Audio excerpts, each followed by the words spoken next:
And welcome back to yet another Buffalo Bills pregame show. We are coming shortly after the announcement that the game is going to be postponed following the injury to Damar Hamlin. If you're watching this, you've most likely seen the video. We will spare everyone the details, but just quick knee-jerk reaction. Jared, what did you think of the injury, the reaction, and perhaps the broadcast? Any thoughts?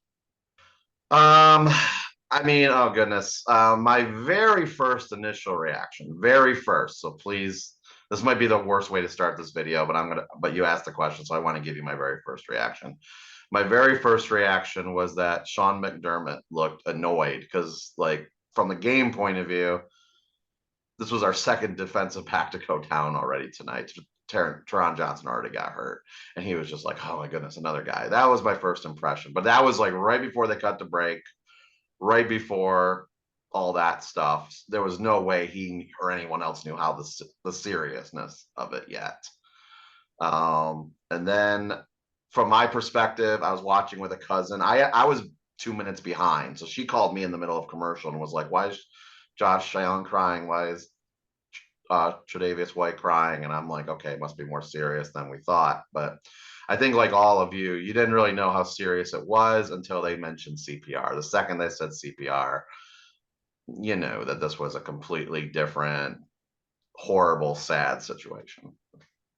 The NFL, we're at the point in the science of football that we have to realize that these sort of things are possible and are going to happen. You can't bury your head in the sand as a league and pretend like severe injuries aren't going to be part of it. And just how the entire broadcast seems to be caught by surprise by the entire thing.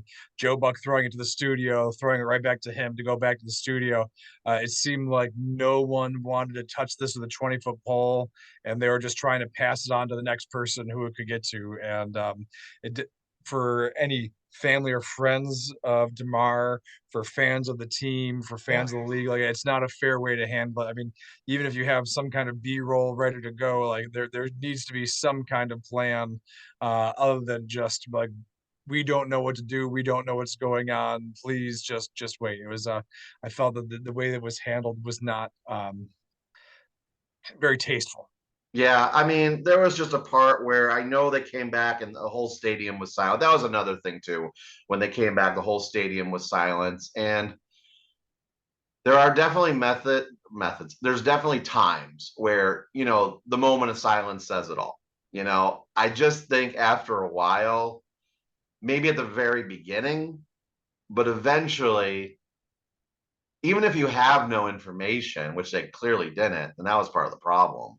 But even if you have no information, like you gotta like kind of keep repeating that there's no information. I this is gonna be a crazy like little twist on this, Randy, but I think you'll appreciate this because you asked me about the broadcasting point of view. Um, let's talk about presidential election nights for a second. I know where's he going with this. Not that there's a tragedy for the losing side. That's not what I'm getting at. But on election nights, anchors have to sit there and give you no news for 8 hours. They have to do that crap for 8 hours. They have to sit there.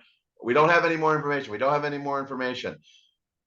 And they prepare for it for a whole year. They know how to handle it. And like now, obviously they just expected to be talking about a football game. They weren't prepared for this, like you mentioned, Randy. Like they weren't prepared to have to like kill time for an hour. But like this is not a good comparison either. But even during the Super Bowl, like when the power went out a few years, like Super Bowl 47, like they had more to do during that. I don't, to be brutally honest though, Randy, I can't think of a better solution if you don't have the news though. Like it's just, I think there was just no news to give. I mean, and that's just, I'm not sure what more they could have done than they did though in this particular situation.